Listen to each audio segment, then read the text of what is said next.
Merci à l'équipe de louange. Le missionnaire.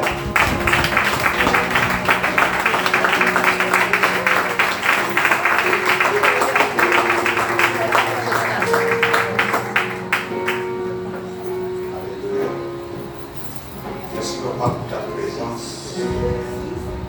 Merci pour la présence de chacun d'entre nous. Nous nous soumettons une fois de plus à toi et sollicitons que tu nous conduises une fois de plus. Amen.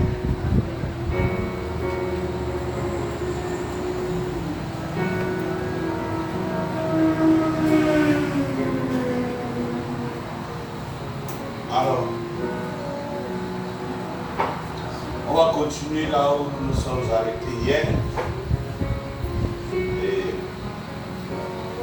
ceux qui n'étaient pas là hier,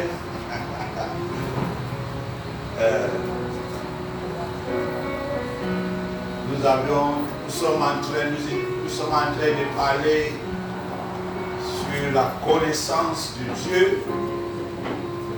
et la connaissance de ses voies. Et que la raison pour laquelle il nous donne sa parole, qui nous appelle, qu'il fait quoi que ce soit dans nos vies, c'est pour nous amener à nous connaître et nous amener à connaître ses voies.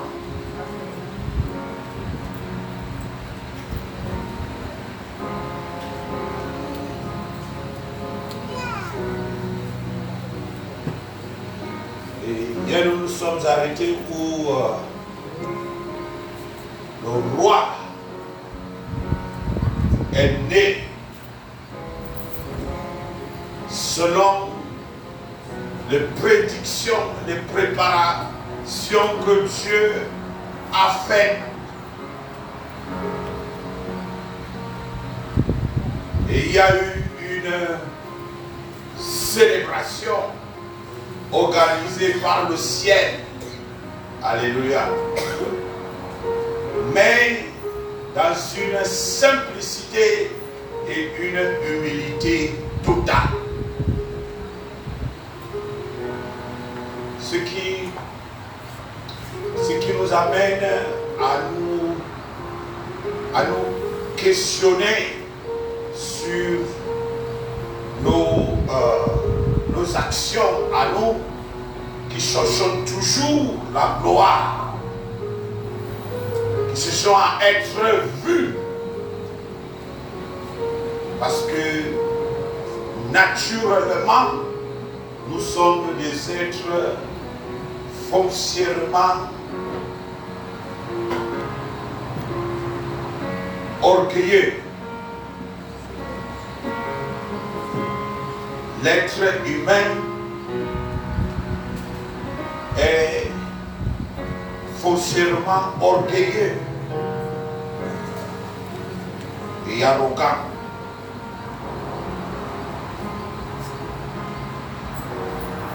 Alors que les voies de Dieu que nous voyons dans la Bible, ou au travers de la Bible, c'est l'humilité. Amen. L'humilité, la simplicité, mais cependant une grande profondeur.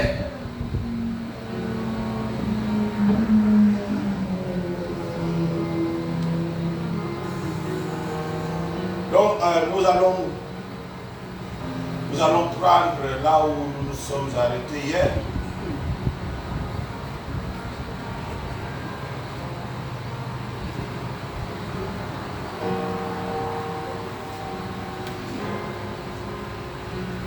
Au chapitre 2 de Luc, de l'évangile de Luc,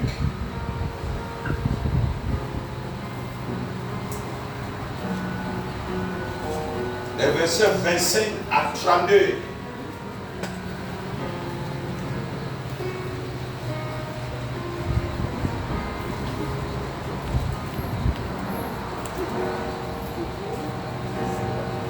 Luc 2, verset 25 à 32.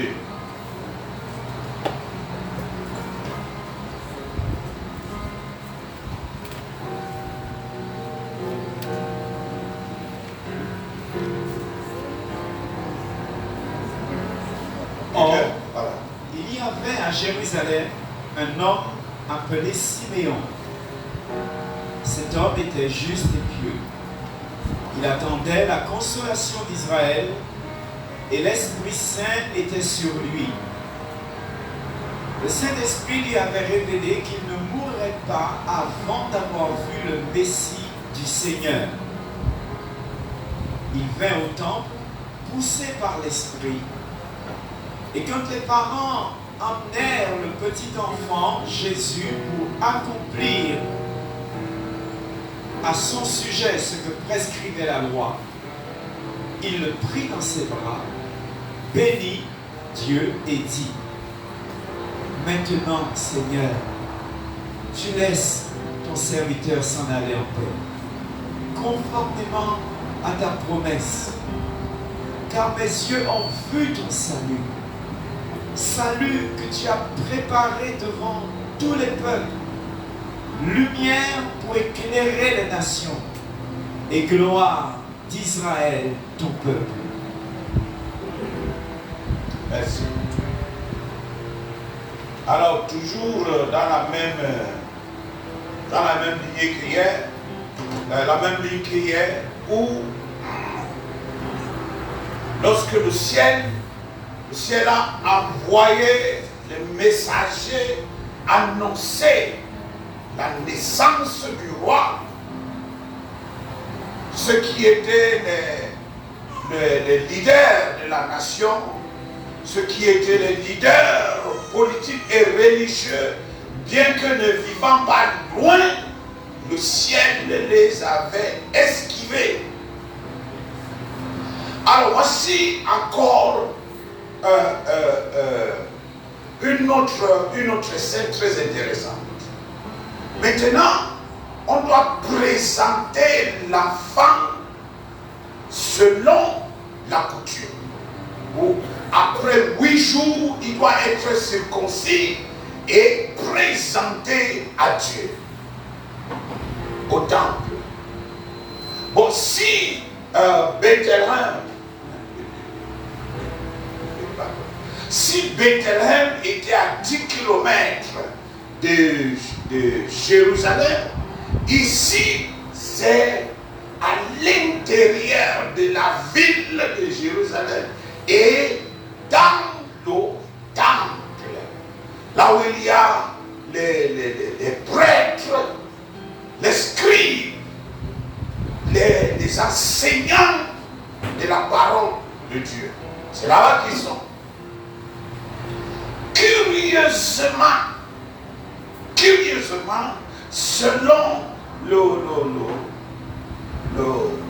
conte de la parole de Dieu, de la Bible, il y a eu deux personnes parmi lesquelles Siméon, que le Saint-Esprit a saisi et a conduit dans le temple pour qu'ils aillent voir le roi promis. Et l'autre personne, c'était Anna, qui était une veuve. Alors que dans cette ville-là, dans le temple, il y avait tous ces enseignants des Écritures. Les leaders religieux étaient là. Comment ils n'ont pas été sensibles à l'Esprit Saint, le même esprit qui a conduit Siméon.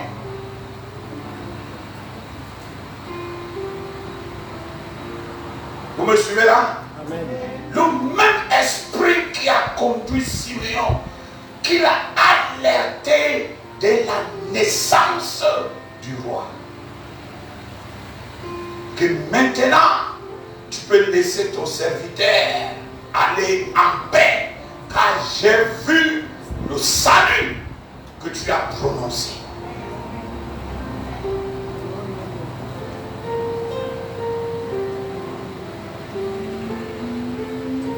Lorsque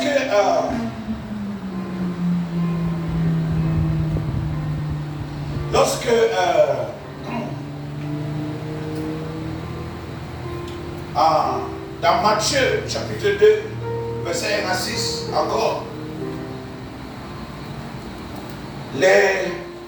ce qu'on appelle les rois mages, bon je vais un peu, ce sont en fait des gens qui avaient la science d'observer les étoiles.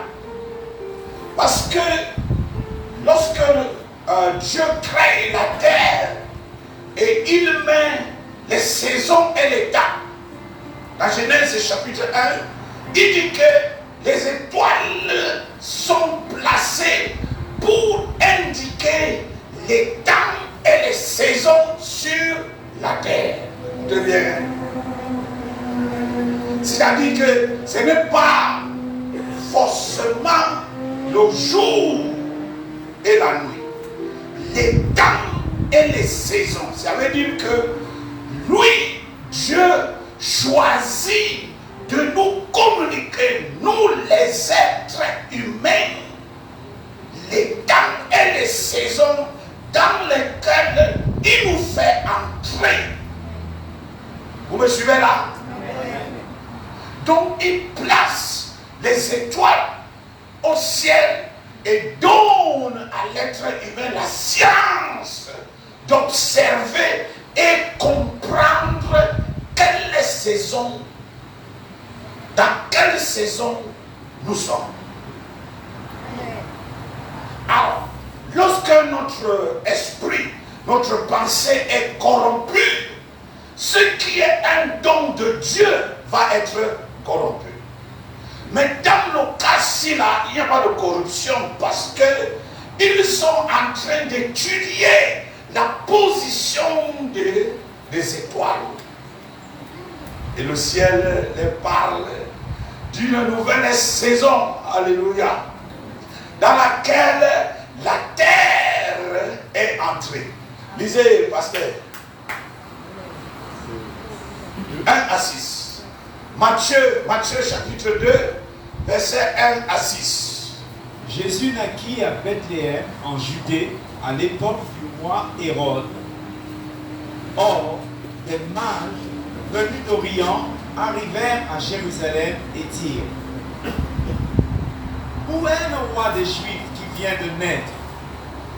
En effet, nous avons vu son étoile en Orient, et nous sommes venus pour l'adorer. Quand le roi Hérode apprit cela, il fut troublé et tout Jérusalem avec lui.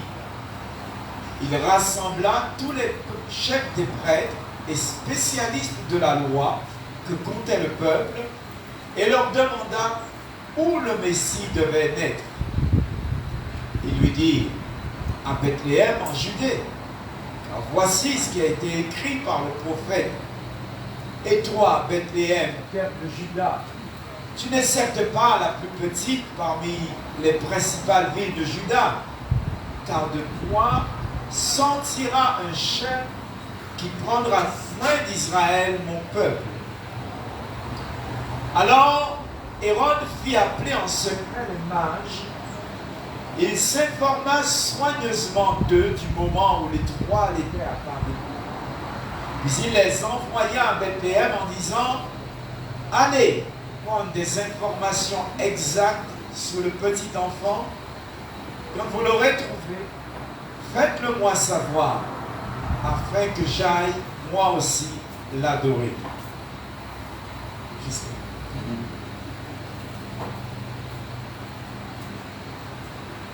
Merci.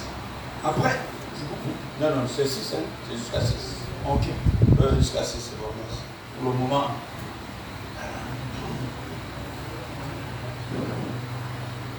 Alors, la saison est très très importante, comme nous avons discuté hier.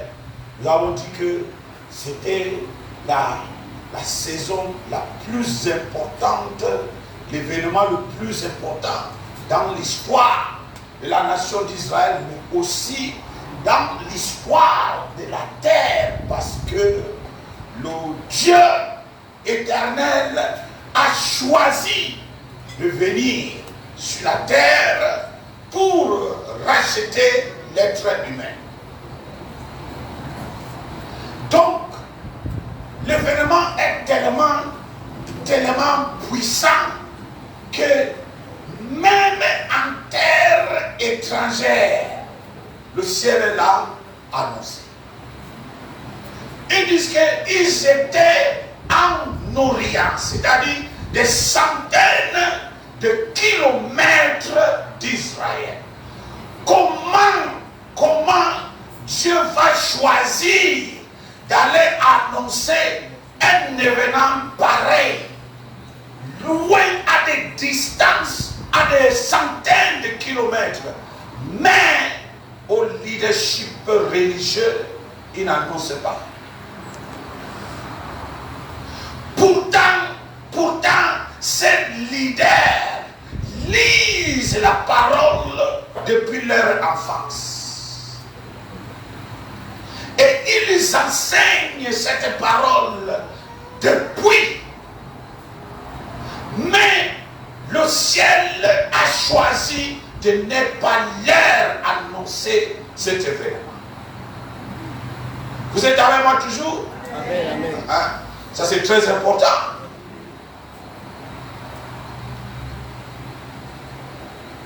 Maintenant, voici les gens qui ne sont pas juifs. Ils ne font pas partie de la nation d'Israël. Ils quittent pour venir adorer le roi des... Non, c'est ce que la Bible dit là. Le roi des... Non. Non, ce que nous avons lu là tout à l'heure. Il est roi des rois, c'est vrai, mais nous allons rester sur ce que nous avons lu là. Ils sont venus adorer qui? Le roi des Juifs. Donc, comment les gens vont venir des terres étrangères adorer notre roi quand nous-mêmes, nous ne savons pas que le roi est déjà là? Amen.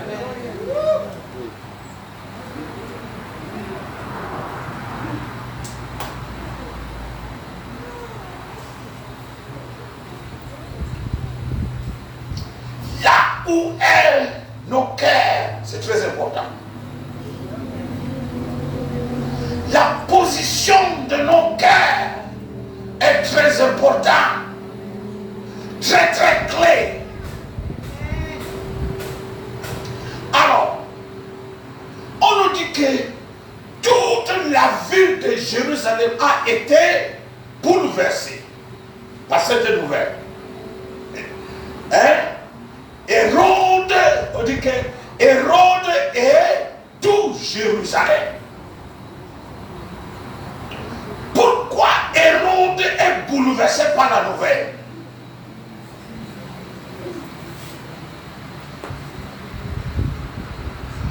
Parce qu'il est un imposteur.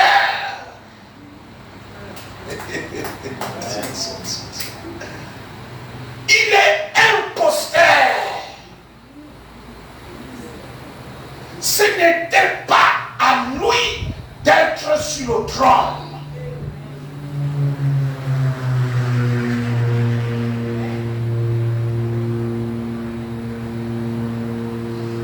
Bon, pourquoi le reste de la ville est bouleversé avec Hérode?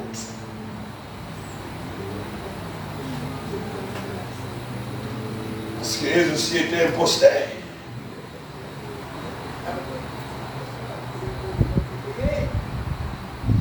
Ils aussi étaient imposteurs. C'est-à-dire qu'ils se sont accaparés ce qui n'était pas leur à eux.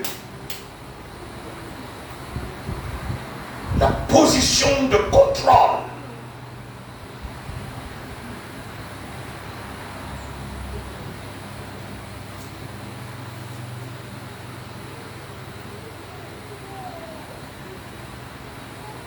Ils contrôlaient les vies des gens alors que la parole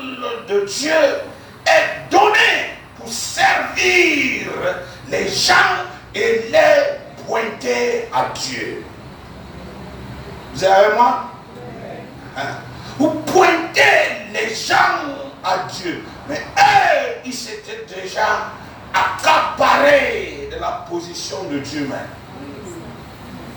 L'orgueil.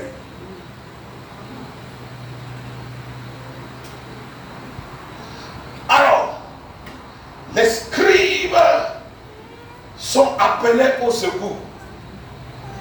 Hérode veut se rassurer.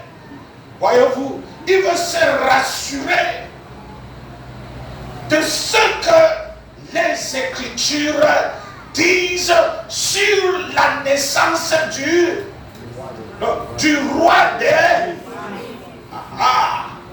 Il veut se rassurer de ce que les Écritures disent sur la naissance du roi des Juifs.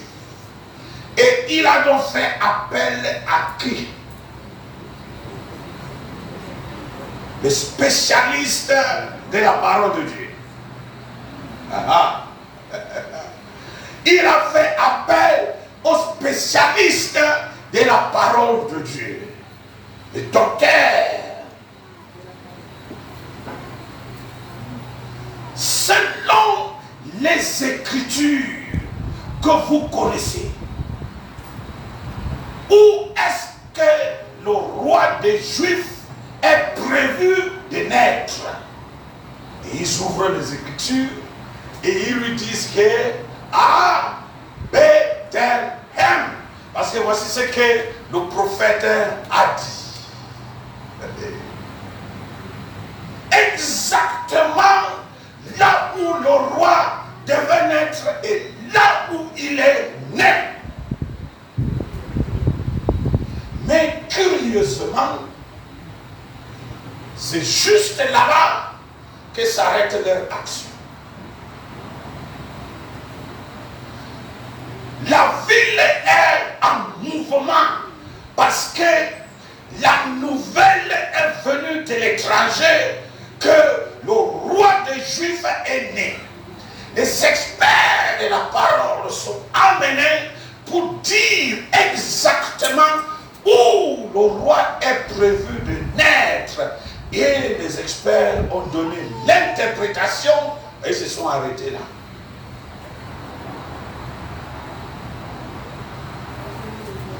Pourquoi vous dites ça, monsieur le prédicateur? Puisque si ils avaient entrepris eux-mêmes les investigations pour aller découvrir le roi qui est né, on aurait eu ça. Vous me suivez là? Je reprends encore. C'est-à-dire que si ils ont entrepris les investigations, puisque la nouvelle nous est venue de l'étranger que notre roi est né, ils auraient entrepris de faire les investigations pour aller trouver le roi qui est né et lui offrir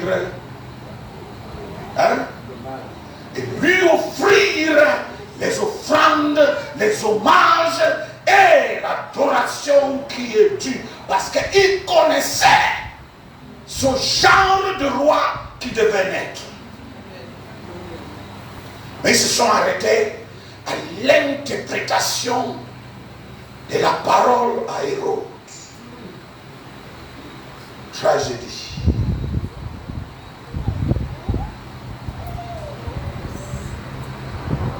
Véritable tragédie.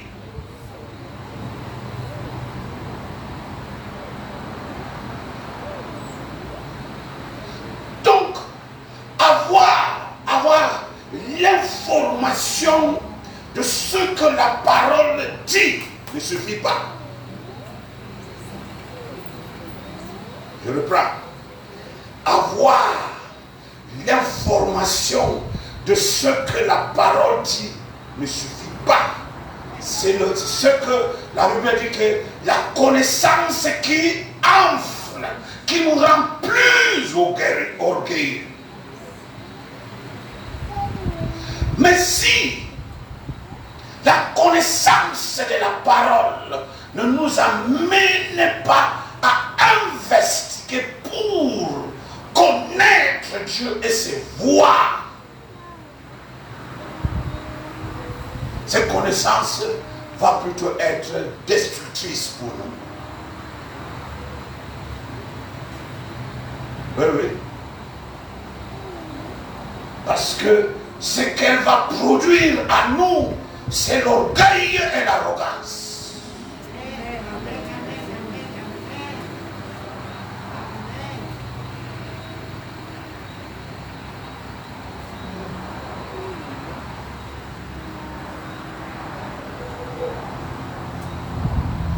Michée, regardons Michée chapitre 5.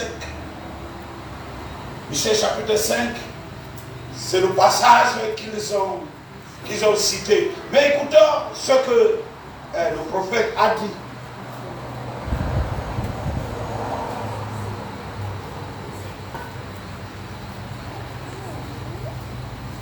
Je pense que ça doit être le verset 1, chez toi là. Oui. Et toi, Bethléem, Ephrata, toi qui es petite parmi les villes de Juda, de toi sortira pour moi celui qui dominera sur Israël et dont l'origine remonte loin dans le passé à l'éternité. Alléluia. C'est pourquoi il livrera son peuple. Non, juste le verset là. Oh. Ah. Attends, reprends un peu le verset. Il me semble, c'est quel verset ça? Second 21. Second 21. Tu peux aller dans le vieux second.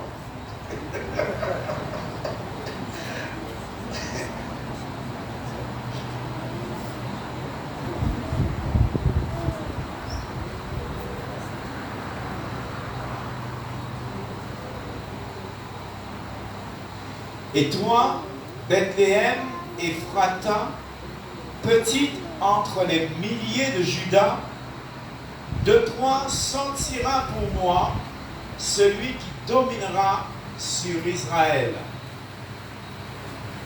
et dont l'origine remonte au temps ancien, au jour de l'éternité. C'est bon, merci. Alors, regardons attentivement. Regardez la Bible ouverte là-bas. Regardons attentivement ce que le prophète dit. Il dit que Bethléem est une petite ville dans toute la tribu de Juda. Mais dans cette ville, quand il dit que celui qui va dominer, c'est-à-dire que celui qui apporte le royaume de Dieu. Amen. Vous me suivez là? Celui qui va dominer, ça veut dire que celui qui apporte un royaume sortira de cette petite ville-là. Encore, pas une grande ville, une petite ville. Il va apporter la domination, c'est-à-dire le royaume, la royauté. Et le prophète va pour nous décrire celui-là qui va apporter la domination sur Israël. Il dit que ses origines sont de très longues. Hein?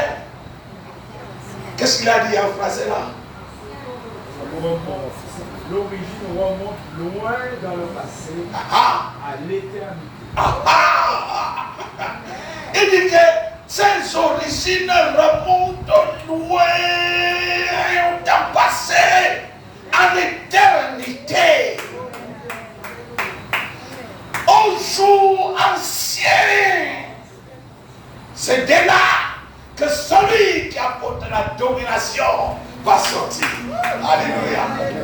Donc, il est en train de nous décrire ici là que celui qui vient apporter le royaume sur Israël est éternel. Est-ce que vous suivez là? Amen, amen. Il est éternel. Ses jours sont anciens. C'est l'ancien des jours.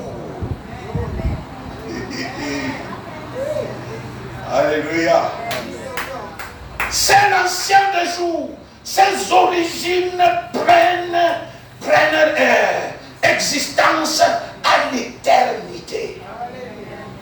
Alors, est-ce que nous pouvons décrire l'éternité? Hein?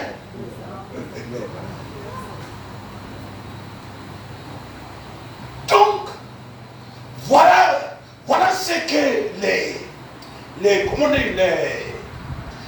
experts, pasteurs, des Écritures connaissent.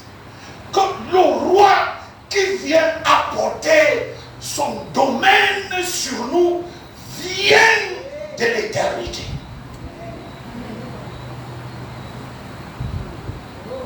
Il sort de l'éternité. Comment je peux avoir une telle connaissance que celui qui est mon roi et qui sort de l'éternité, il est né et je reste, comment dire, passif, indifférent. Ça ne me dit rien. Nous parlons du roi éternel qui fait son entrée à la terre.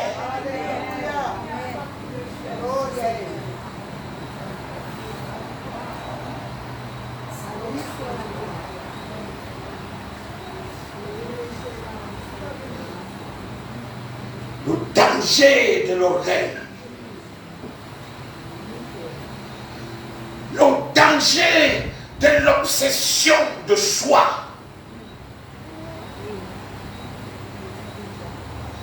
Est-ce que nous comprenons donc qu'on peut enseigner la parole de Dieu, donner des interprétations exactes, mais on rate Dieu?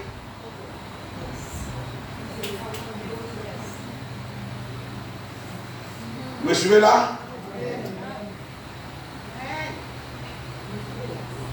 Parce que vous dites que en ce qui concerne la connaissance de la parole, ces gens étaient des experts. Vous et moi, nous ne connaissons pas ce qu'ils connaissaient. Mais ils ont raté Dieu. Ils ont raté. Ils ont raté leur temps de visitation. Ils ont raté le jour de leur visitation. Bien que ayant la parole de Dieu avec eux, le jour que Dieu a préparé pour des générations et des générations. Il a préparé ce jour de visitation pour des millénaires. Et quand le jour arrive, ils ont raté ce jour.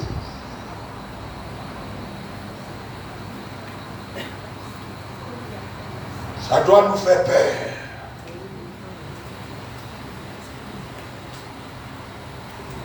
Parce que on n'est pas différent.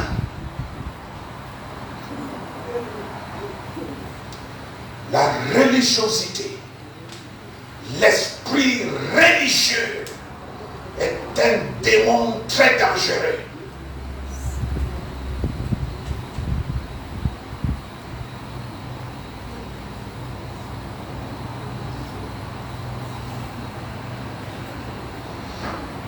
Il nous aveugle et pompe nos cœurs d'orgueil et d'arrogance. Nous pensons que nous sommes arrivés. Nous pensons que nous avons acquis, que nous possédons Dieu. Ça, c'est l'esprit religieux.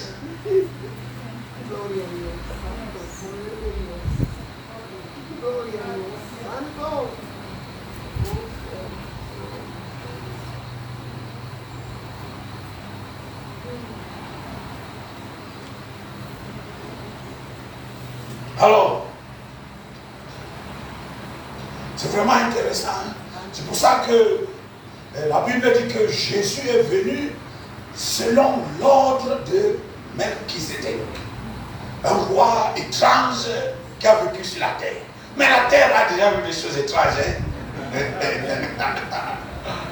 Depuis sa création. Un roi qui a gouverné. La Bible dit qu'on ne connaît pas son papa, on ne connaît pas sa maman.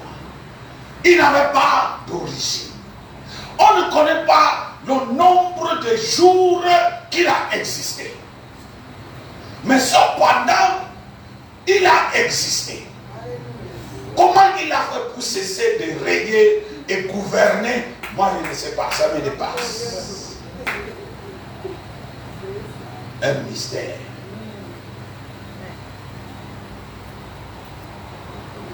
Bon, juste une petite information gratuite ce soir. Le roi là était noir. Melchizedek.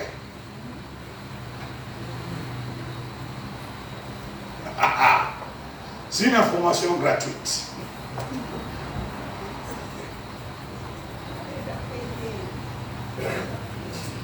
Parce qu'il est content d'entendre ça. Il dit parlez.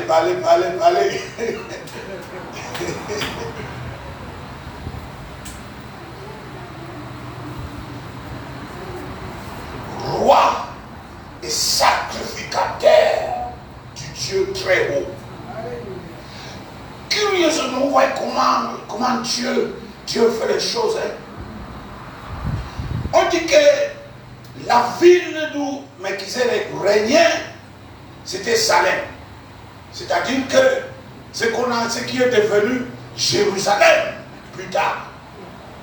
Et c'est dans cette contrée, alléluia, c'est dans cette même contrée que le roi qui sort de l'éternité, dont les jours sont anciens, c'est dans cette contrée qu'il apparaît sur la terre.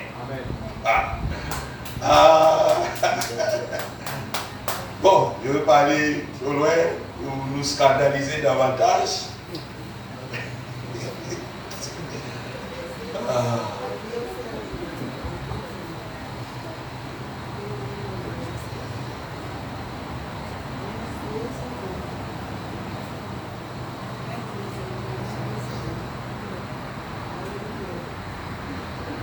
La sagesse de Dieu est infinie. Alléluia. 2 Samuel, chapitre 7. Le verset 12 à 16.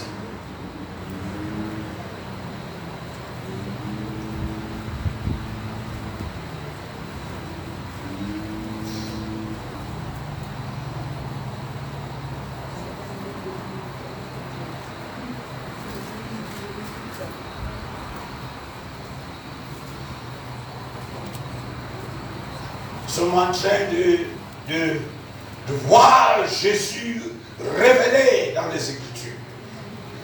Et apprenons les voies de Dieu comme révélées dans les Écritures. Alors, vous avez trouvé, pasteur? Oui, Matthieu, 2 Samuel 7. Oui, 7, 12 à 16.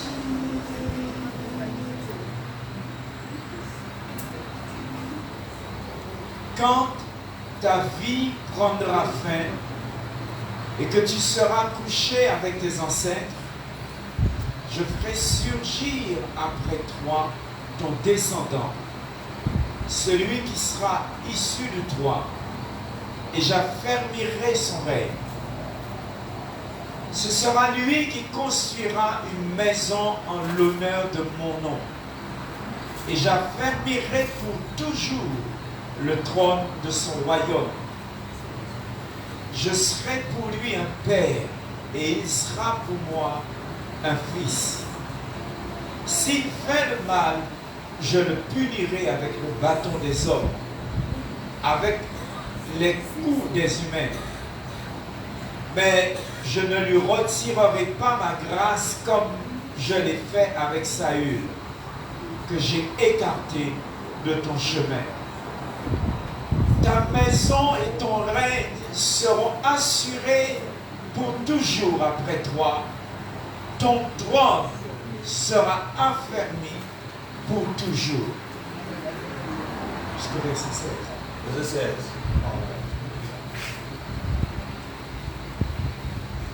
Vous arrivez au verset 16. Ta maison et ton règne seront assurés pour toujours après toi. Ton trône sera affermi pour toujours. Voilà, ça c'est le verset 16. Soit? Yes, sir. Ok. Alors, comme je parle dans ma Bible, le verset 13 dit que quoi? Oui, oui.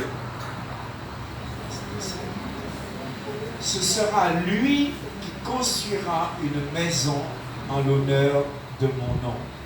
Et j'affermirai pour toujours le trône de son royaume. Ah, voilà. Ah, écoutez comment la Bible parle. Alors voici le contexte. David, c'est quelqu'un qui est passionné pour Dieu. Dieu lui a donné les victoires. Il arrive à un temps dans sa vie qui reste. Moi-même, je suis dans un palais. Je n'étais rien. Dieu m'a amené là où je suis. Il a fait de moi un roi. Je suis dans un palais. Et l'arche de Dieu est dans une tente. Ça, tu ne peux pas accepter une telle chose. Ce n'est pas honorer Dieu. Et son conseiller Nathan lui dit que ce que tu as à cœur, fais-le. Et il part. Dans la nuit, Dieu descend pour aller parler au conseiller de David. Va dire à David ce message. On peut couper un peu court, parce qu'on a encore un peu de choses à partager ce soir. Donc, Dieu apparaît à Nathan, le conseiller de David, et il lui parle pour qu'il aille lui transmettre ce message. Donc, dans notre compréhension, on a toujours pensé que cette prophétie-ci s'adressait à Salomon, le fils de David, qui a construit le temple glorieux. Et lorsque le temple était dédié, la gloire de Dieu est descendue puissamment. Les prêtres sont sortis. Mais regardons ce que le verset 13 dit. Lis encore le verset 13 pour nous. Attentivement, hein?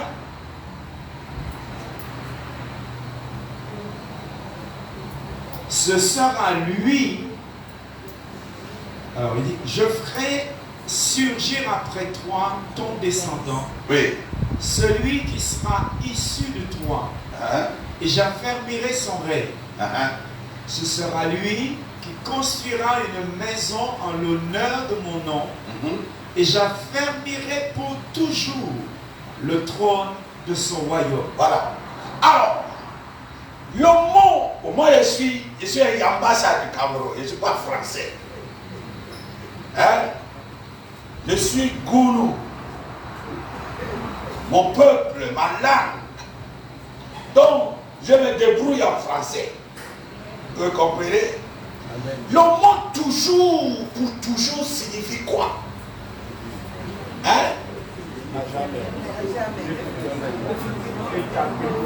Comment?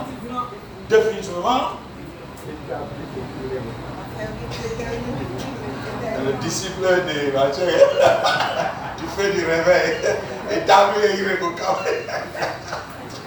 Oui, le mot, le terme pour toujours. Pareil, c'est quoi? Éternellement. Éternellement. Sans fin. Pour toujours.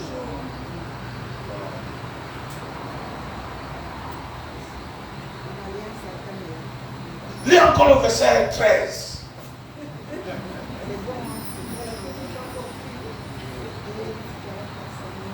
Ce sera lui. Le Il descendant. construira une maison en l'honneur de mon nom. Et j'affermirai pour toujours le trône de son royaume. Voilà, mettez la pause là-bas. Non seulement il est le bâtisseur de la maison de Dieu. Alléluia. Mais il a aussi un trône. Est-ce que vous voyez ça? Il ne construit pas seulement, il ne bâtit pas seulement la maison de Dieu, mais il a un trône. Et ce trône est établi pour sans fin. Sans fin. Alléluia. Gloria.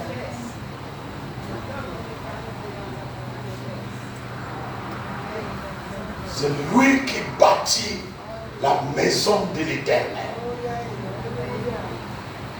Le roi dont le trône dure à jamais est le seul, alléluia, le seul que le ciel a dit que c'est lui qui est digne de bâtir la maison de l'Éternel. Vous êtes derrière moi?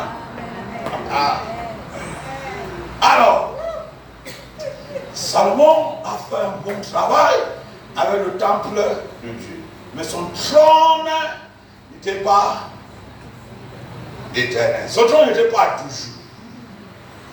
Il n'a pas été affermi pour toujours.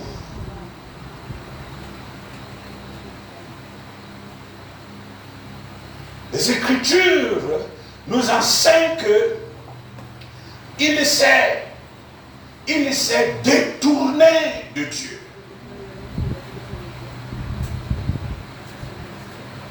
Et a adoré les idoles à cause de la multitude de ses femmes. Il a été conduit dans l'égarement, le mauvais chemin, à cause de son cœur qui est allé après une multitude de femmes et une multitude d'idoles.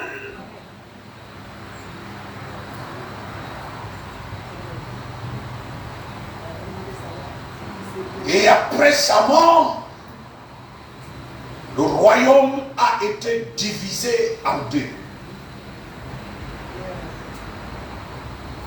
Vous voyez là? Hein? Le royaume a été divisé en deux.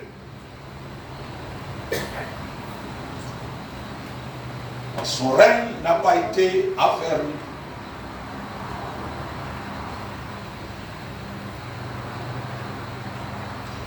Nous ne minimisons pas du tout le travail que Salomon a fait à construire le temple à l'honneur de l'Éternel.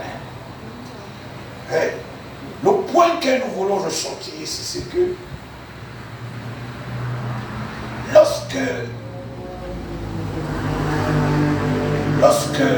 nous sommes passionnés pour Dieu, nous sommes envahis dans nos pensées, dans nos plaisirs, à honorer Dieu, à lui apporter le plaisir dans son cœur de par notre vie, les pensées que lui a dans son cœur descendent dans notre cœur. Et il partage ce qu'il a dans son cœur avec nous. Mais quand il partage ça, nous ne voyons pas toujours toujours parce que ça a une portée éternelle. Amen. Et ça dépasse toujours notre entendement. Nous voyons ça, mais nous voyons ça limité. Donc, le désir de David a construit une maison en l'honneur de Dieu. C'était le désir dans le cœur de Dieu lui-même, qui rencontrait le plan que lui avait déjà mis en exécution avant la naissance de David. Tu es avec moi? Et c'est tombé dans le cœur de David parce qu'il avait un cœur selon Dieu, un cœur simple, un cœur brisé devant Dieu.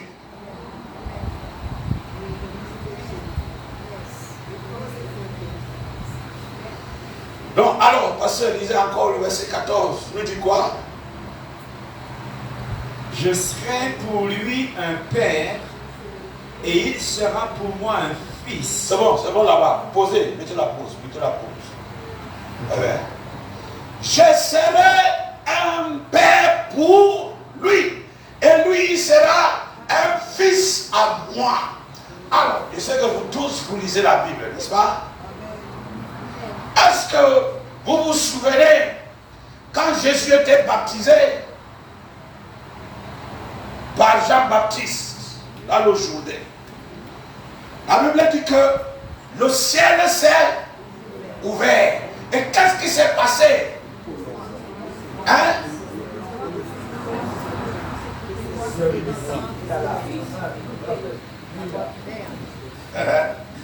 Vous dites? Une voix est sortie d'où? Du ciel. Quand la voix est sortie du ciel, qu'est-ce qu'elle a dit? Alléluia. Celui-ci est mon fils comment? Bien-aimé.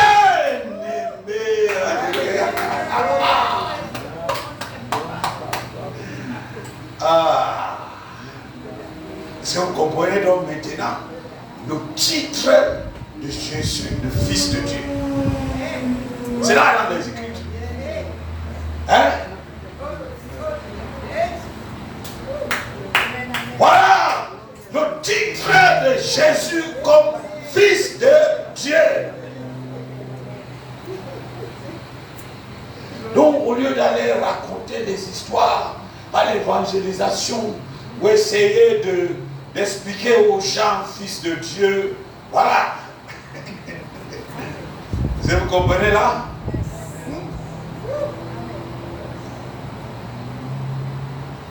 Je serai pour lui un père et il sera pour moi un fils. Alors continuons, enlevons la pause, continuons la lecture.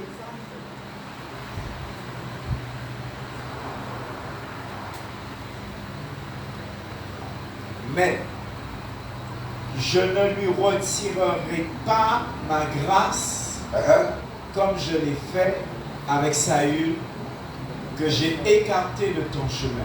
Voilà. Continuez. Ta maison et ton règne seront assurés pour toujours après toi. Ton trône sera affermi pour toujours. Bon, attendez. Il y a une autre chose qui est cachée là-bas, que j'aimerais nous partager. Ah.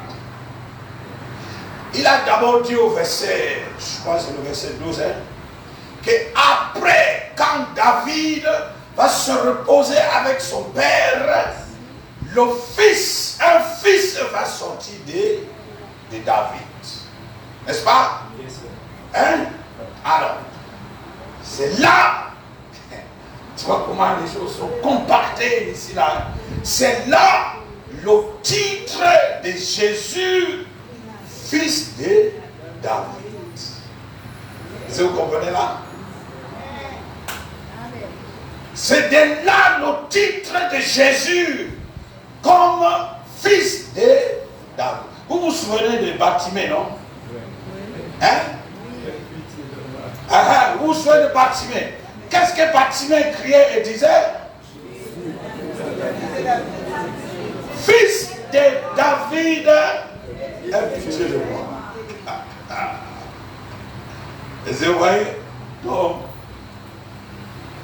Donc, nous voyons ici le fils de David dont la Bible nous parle et nous voyons le fils de Dieu dont la Bible nous parle. Alors, continuons. Vous étiez où? Verset 15.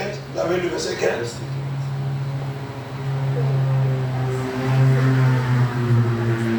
Verset 16. Ta maison et ton règne. Non, parce qu'on a ajouté quelque chose. Je vous avais... Verset 15. Non, le verset 14 dit quoi? Regardez un peu. Je serai pour lui un père. Oui. Et il sera pour moi un fils. Oui. S'il fait le mal, je le punirai avec le bâton des hommes. Voilà. Hein? Avec les coups des humains. Voilà. Mais je ne lui retirerai pas. Non, c'est bon là-bas. C'est bon là-bas pour le moment. Il dit que s'il fait le mal, moi je suis engagé à le punir avec les fouets des hommes. Regardez ce que la Bible dit de Jésus. Lui qui n'a point connu de péché,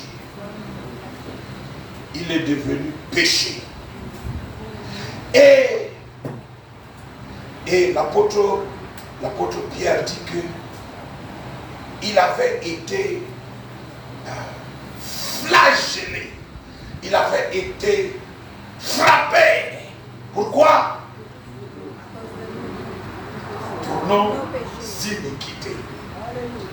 Alors, voici la personne qui n'a pas péché.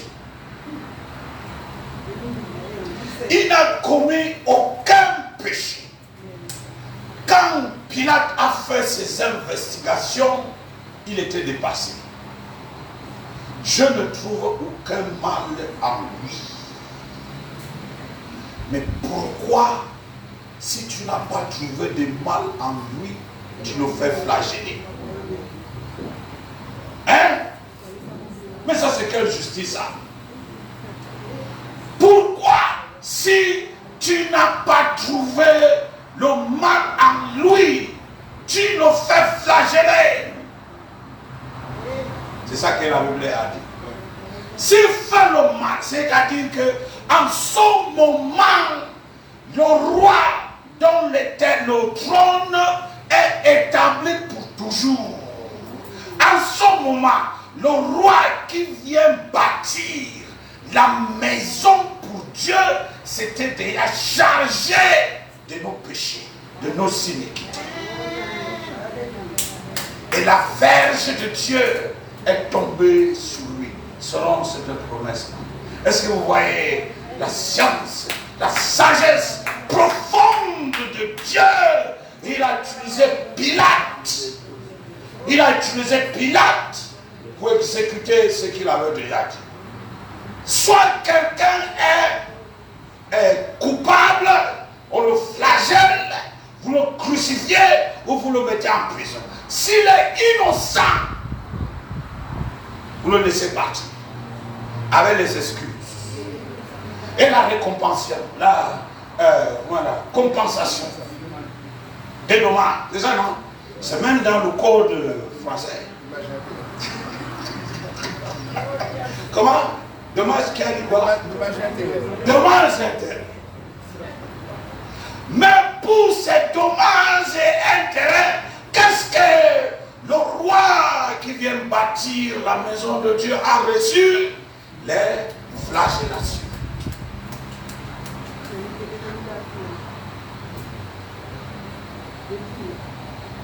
Alléluia.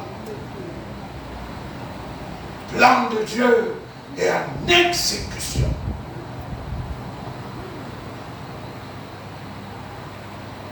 Pourquoi le roi est flagellé?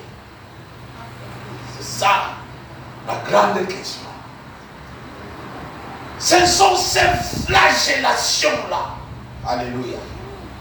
C'est ça qu'il prend bâtir la maison de l'Éternel. Vous me suivez là? Et je reprends. C'est par ces flagellations que le roi bâtit la maison de l'Éternel. Amen.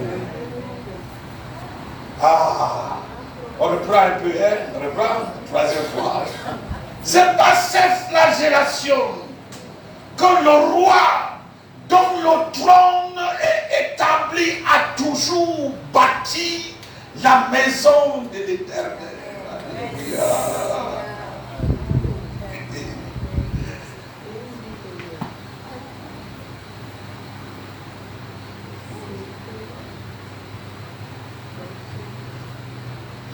L'apôtre Paul, longtemps après, il dit en écrivant aux Corinthiens, il leur dit, ne savez-vous pas que vous êtes quoi? Quel temple? Ah, mais c'est pas possible. Comment est-ce que ce temple a été bâti? Par les flagellations.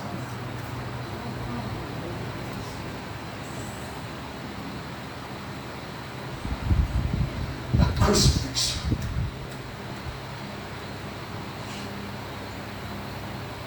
Si fait un péché,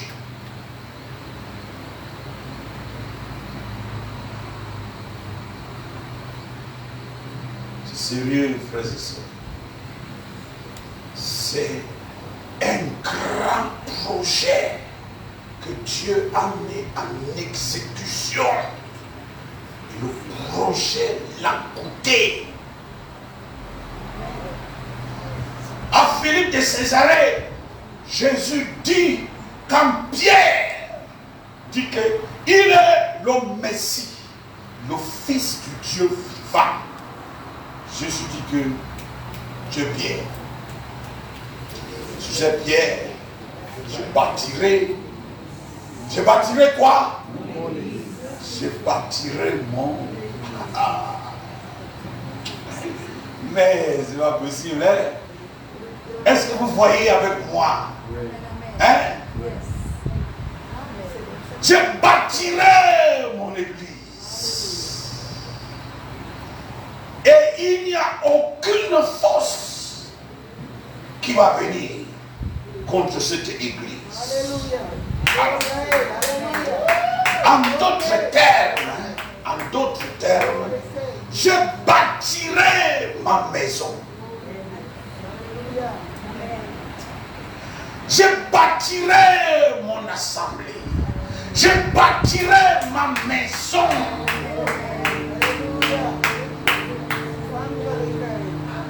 Je bâtirai ma maison sur la révélation. Je bâtirai ma maison. Il n'y a aucune force. Il n'y a aucune puissance. Il n'y a aucune puissance qui va arrêter ce projet. Il n'y a aucune puissance qui peut détruire cette maison. Elle n'existe pas. Parce que le roi, il sort. Alléluia. Ses origines sont anciennes. Ses origines sont anciennes.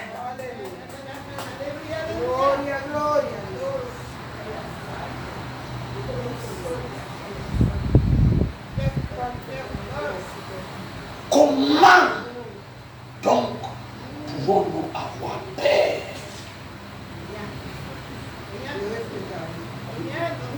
Ou alors, pourquoi avons-nous paix? Pourquoi sommes-nous intimidés? Pourquoi marchons-nous la tête basse? Pourquoi sommes-nous comme les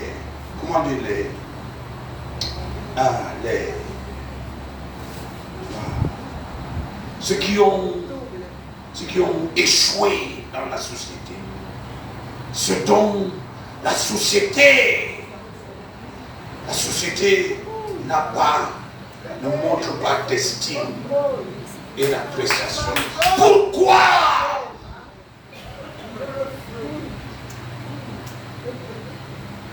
Alors, nous avons eu, demain c'est samedi, non? Il n'y a pas de travail demain, ok? Donc, et puis je pars mercredi, donc vous ne me verrez plus vendredi prochain. Alors, je profite. Alors, on a eu pendant 2 ans, on a eu pendant 2 ans ce que on a appelé crise sanitaire. Durant la crise sanitaire, les églises étaient fermées. Les lieux d'adoration étaient fermés. Et certains lieux d'adoration étaient transformés en centres de vaccination.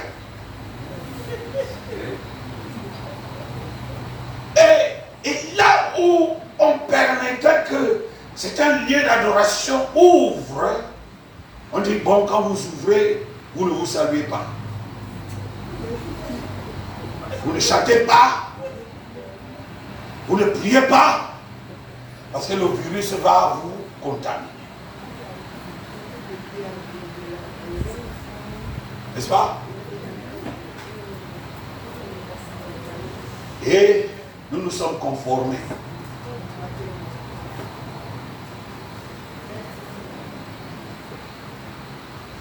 Certains de nous étaient les champions pour promouvoir les vaccins. Pourquoi vous devenez subitement très calme? Vous ne riez plus, vous ne semblez plus être excité.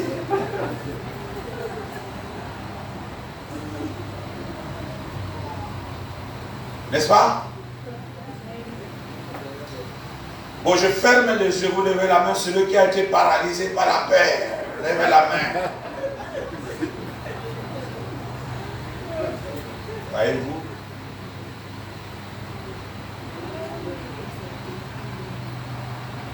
J'ai été séduit, moi-même, au départ de cette affaire. Parce que dans ma pensée, dans ma croyance, je donnais la crédibilité aux autorités. Je leur donnais la crédibilité. Jusqu'à la période de Pâques 2020.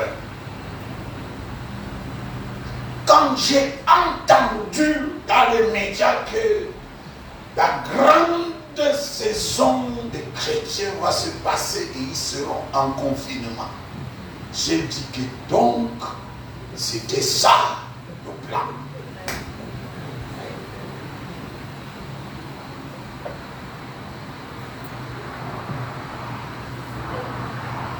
Intimider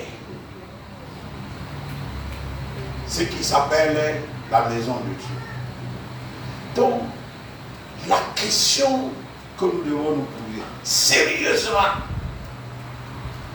étions-nous véritablement cette maison-là?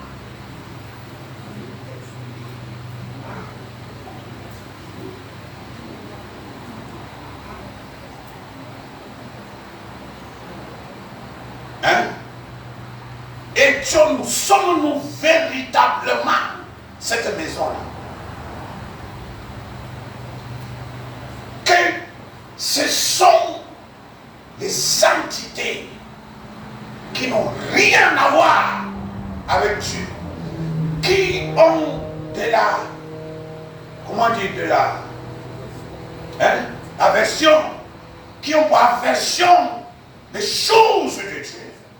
Ils sont arrogants, orgueilleux vis-à-vis de Dieu. Mais c'est elle qui détermine notre conduite.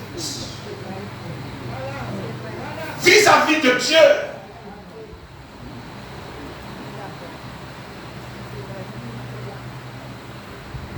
c'est eux qui déterminent notre adoration. La question, est-ce que je suis dedans?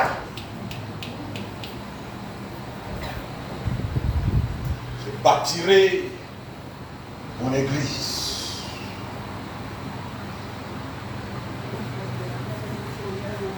Si on se laisse intimider par les sorciers, les satanistes dans la société, si nous nous laissons impressionner par eux et leur pouvoir, c'est que nous sommes très loin. Nous ne connaissons pas le roi. Nous ne le connaissons pas. Ne nous trompons pas.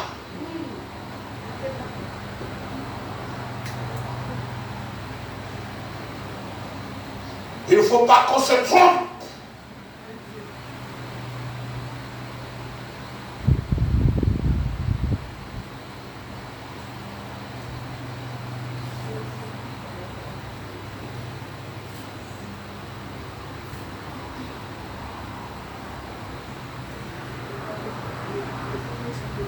Bon, c'est l'amour de Dieu. Hein?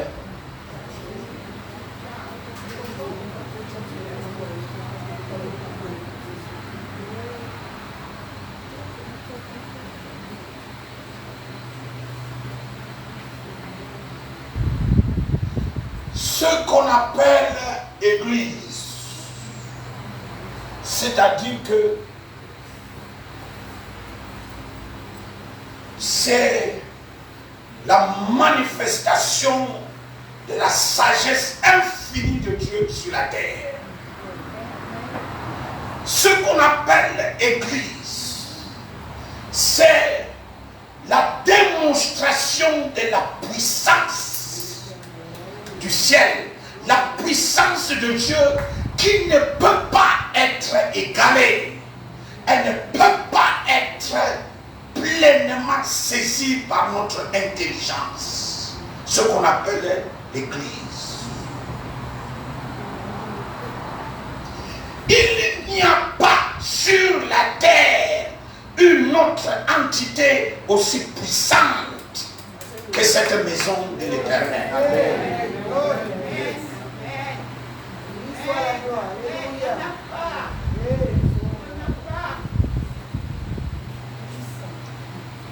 Sur la terre des hommes que nous foulons, il n'existe pas une autre entité aussi puissante que ce que Jésus a appelé mon église. Alléluia. Que lui-même bâtit.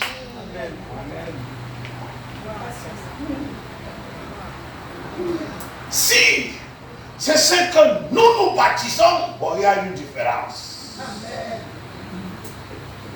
Il y a une grande différence avec ce que nous bâtissons. Mais seulement, si c'est ce que lui bâtit.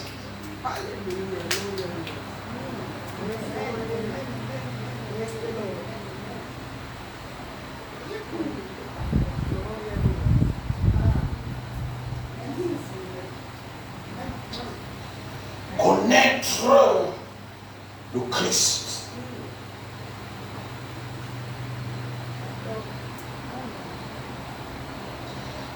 C'est plus que comment dire, prononcer le nom de Jésus. C'est-à-dire que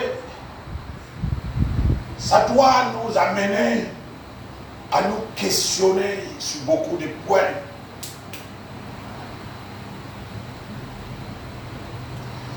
Paul,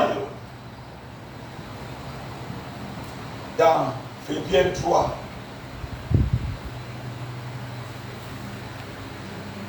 verset 3, 7, 4 à 5.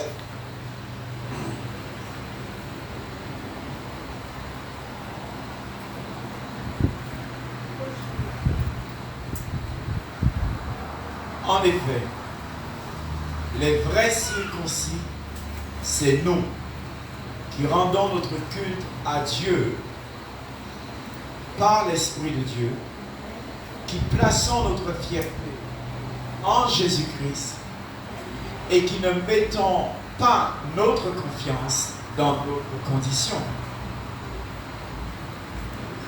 Verset 3. Continue jusqu'au verset 7. Pourtant, moi-même, je pourrais mettre ma confiance dans ma condition. Si quelqu'un croit pouvoir se confier dans sa condition, je le peux plus encore.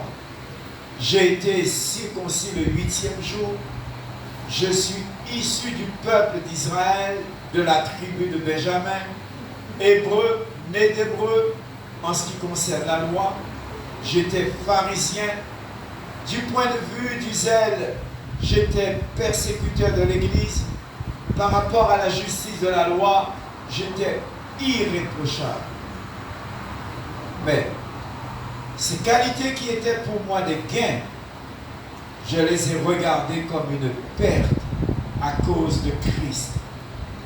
Et je considère même tout comme une perte à cause du bien suprême qui est la connaissance de Jésus-Christ, mon Seigneur. À cause de lui, je me suis laissé dépouiller de tout. Et je considère tout cela comme des ordures afin de gagner Christ et d'être trouvé en lui, non avec ma justice, celle qui vient de la loi, mais avec celle qui s'obtient par la foi en Christ.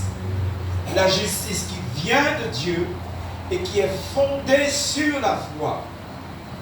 Ainsi, je connaîtrai Christ, la puissance de sa résurrection et la communion de ses souffrances, en devenant conforme à lui dans sa mort, pour parvenir d'une manière ou d'une autre à la résurrection des morts. Wow. Merci. Alors, Paul, il a été instruit à la parole de Dieu, comme lui-même le dit, il était du groupe des pharisiens. Alors, pour notre compréhension, le groupe des pharisiens, c'était des gens qui étaient très ancrés dans les Écritures et respectaient strictement les prescriptions de la loi de Moïse. C'était des gens qui avaient la maîtrise de la parole de Dieu. Quand on dit qu'il était pharisien, ça veut dire qu'il était de ceux qui ce qu'on appelle aujourd'hui les avocats. Hein? Parce que pour Israël, la loi qui régissait, les lois qui régissaient leur société, c'était la Bible. Est-ce que vous voyez là? Ce que Moïse a prescrit. Voilà les lois qui régissaient leur société.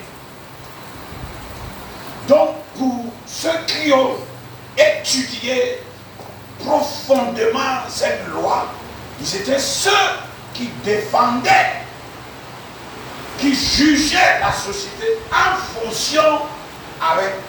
fonction de cette loi-là. Vous me comprenez là? Donc, voilà comment Paul a grandi. Saül ou Saul, Saul, et qui devient Paul plus tard. Donc lui-même, dans son enfance, il a subi tous les rites qu'il devait suivre en tant qu'hébreu. Donc, il n'avait pas de faute.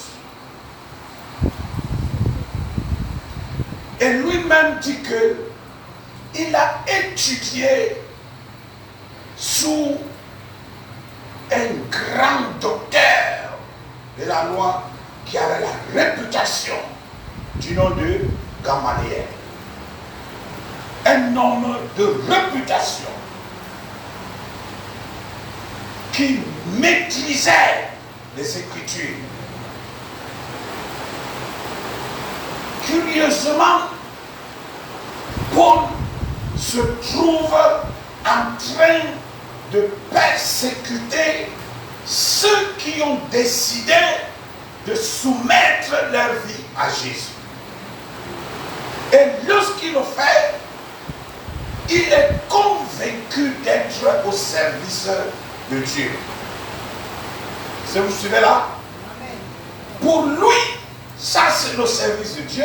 Donc, il faut se débarrasser de la nation des criminels. Les gens qui ne vivaient pas selon la loi. Vous me suivez là? Alors, voilà à peu près. Et donc, dans ce contexte-là, comme il est zélé pour défendre les Écritures, il va en mission sur le plan international. Exécuter sa mission. Et là donc, il a une rencontre qui va bouleverser sa vie. Une lumière forte descend du ciel et le frappe à terre. Et une voix sort du ciel en l'appelant par son nom. Saul, Saul, pourquoi me persécutes-tu? Alors voici quelqu'un qui est au service de Dieu. Et que dans sa croyance, il est en train de servir Dieu et il sait que Dieu est tout puissant. Bon, voici qu'il est au service de Dieu et il expérimente une autre puissance qu'il n'avait pas expérimentée.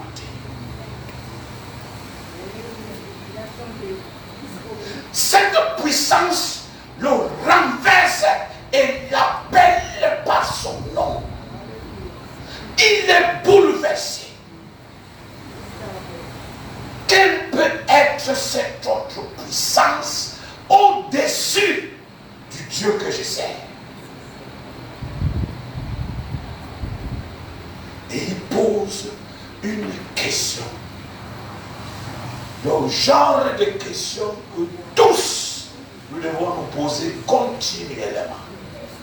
Qui es-tu, Seigneur? Qui es-tu, Seigneur? Et la voix lui dit, je suis Jésus. Alléluia. Je suis Jésus. Comment il sert Dieu? Il a été instruit par les grands docteurs dans la parole de Dieu. Et ils ne lui ont jamais montré Jésus. Ils n'ont jamais parlé de Jésus. Sa vie prend une autre tournure. Cette question, qui es-tu, Jésus? Que chacun de nous se la pose. Honnêtement.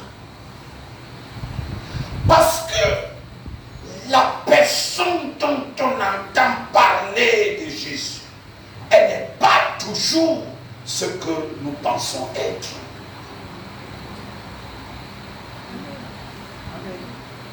Posons-nous ces questions et laissons nos cœurs et nos esprits être entraînés par l'Esprit de Dieu afin de trouver réponse à cette question. Qui es-tu, Jésus? Pour que nous puissions le découvrir. Comme Paul a commencé à expérimenter cette majesté suprême de la personne de Jésus. Alors, il a tout abandonné après cette rencontre. Le voilà converti en prédicateur de Jésus qui persécutait. Il est en ce moment en prison. Quand il écrit ce que nous verrons de lire. Il est emprisonné pour le nom de Jésus. Il a déjà vu des visions que lui-même écrit. Il dit qu'il n'est pas permis à un homme de dire ce que j'ai vu. Ça veut dire qu'il n'y a pas un langage suffisant pour décrire ce que j'ai vu. Quand j'ai été transporté au 3e siècle, il a fait toutes sortes de miracles et de prodiges, implanté les églises, converti au travers de son ministère des grandes foules de personnes. Il est arrêté en prison en ce moment, dans ces derniers jours, ces derniers moments sur la terre. Et il dit que je veux connaître Jésus.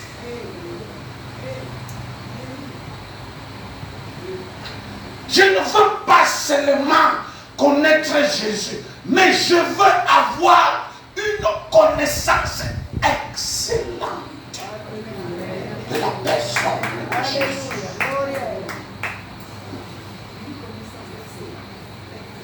Comment, après toutes ces expériences, il arrive à cette prière, à cette conclusion: je veux connaître Jésus et avoir une connaissance excellente de cette personne. Il dit qu'il a tout abandonné.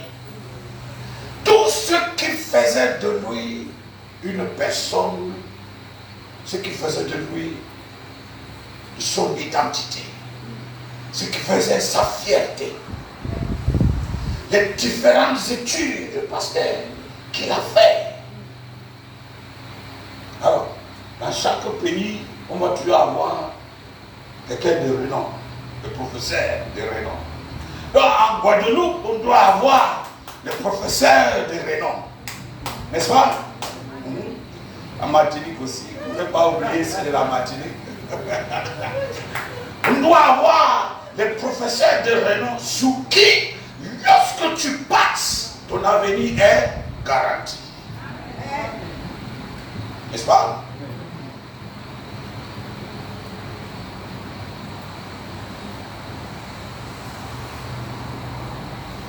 Ce qui lui donnait la crédibilité dans la société,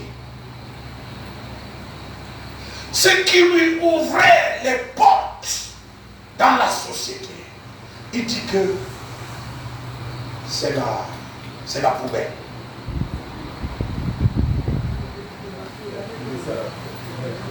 Il a tout mis, il considère ça comme des ordures.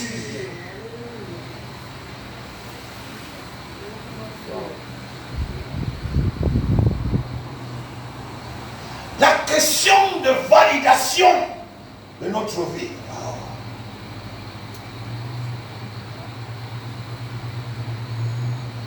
Tout ça là, ce sont les ordures qui m'empêchent de connaître Jésus. Alléluia. Oh.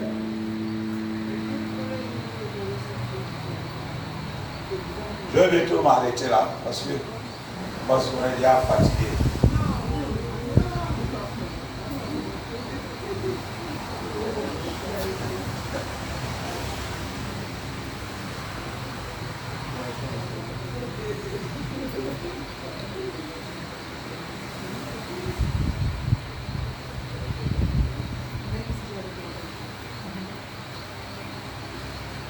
toutes ces choses, alors que lui, il a étudié dès son enfance les Écritures, qui parlent de Jésus. Et il dit que toutes ces choses, il les considère comme de l'amour.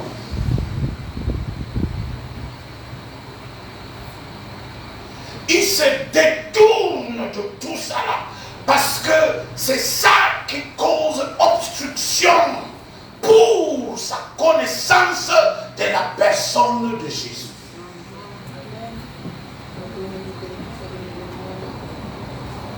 Et il presse pour avoir une connaissance excellente de la personne de Jésus. Pour que, enfin, il espère avoir part à la résurrection. Après avoir prêché à des fous.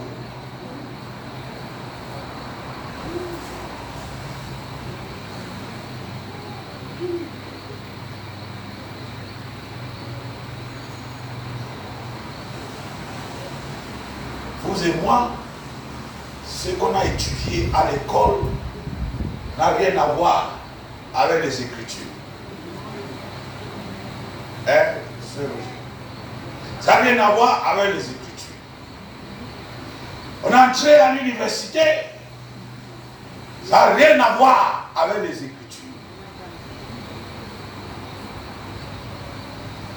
Enseigné par ceux qui sont rebelles et arrogants vis-à-vis de Dieu.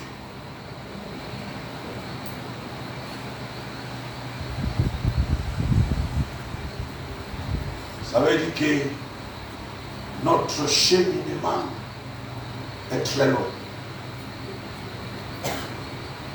Le chemin que nous devons parcourir pour nous débarrasser notre esprit de toutes ces poubelles qui ont fait de nous notre fierté, qui nous donnent même notre pain quotidien. Notre cheminement est long pour se débarrasser de tout ça dans nos esprits afin que nous commençons à connaître la personne de Jésus. Parce que c'est ça qui fait obstruction dans notre esprit pour ne pas le connaître.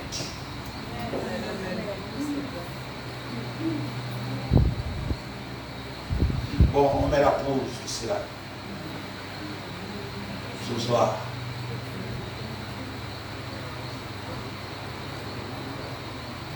Question? Les gars, une question? Avant de m'asseoir.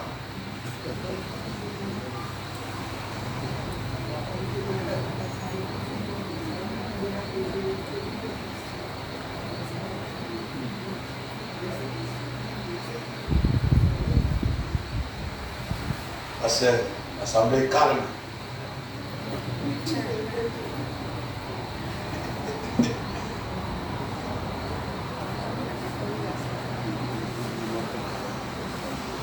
Que le Seigneur vous bénisse. Amen. Alléluia. Gloire au Seigneur.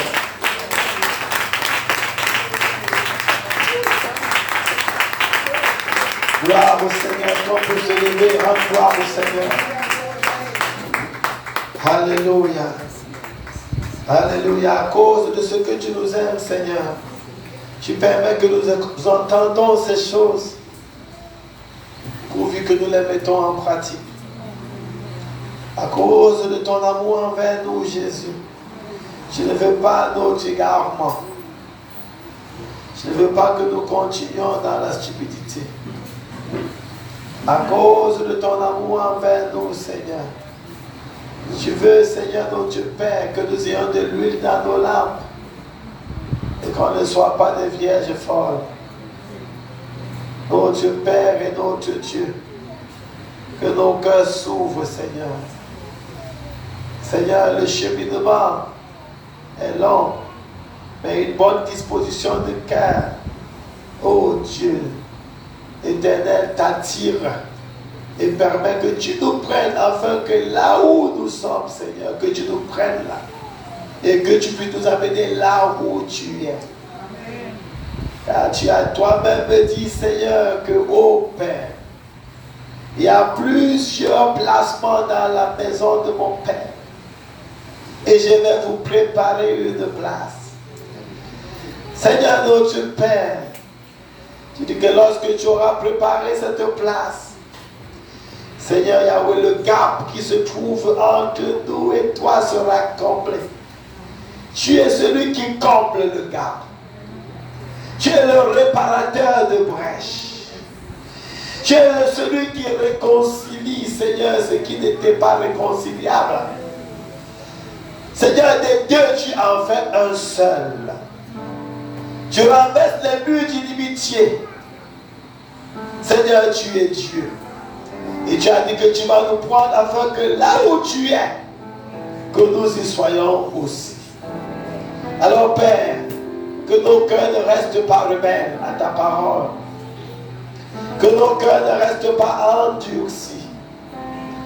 Mais que dans ta miséricorde, Seigneur, que ta grâce nous soit accordée pour que nous ayons un cœur ouvert à toi, un cœur repentant, un cœur docile, un cœur enseignable, un cœur qui se laisse transformer et changer. Fais-nous grâce, Père. Fais-nous grâce. Et que personne sur le son de la voix de ta parole ce soir, que personne ne reste indifférent. Mais que ta parole trouve une place de joie dans nos cœurs. Et que ça porte des fruits qui vont demeurer pour ta seule gloire. Père, nous bénissons ton serviteur. Et nous nous disposons à t'obéir. Glorifie ton nom. Merci, Père. Au nom de Jésus de Nazareth. Amen.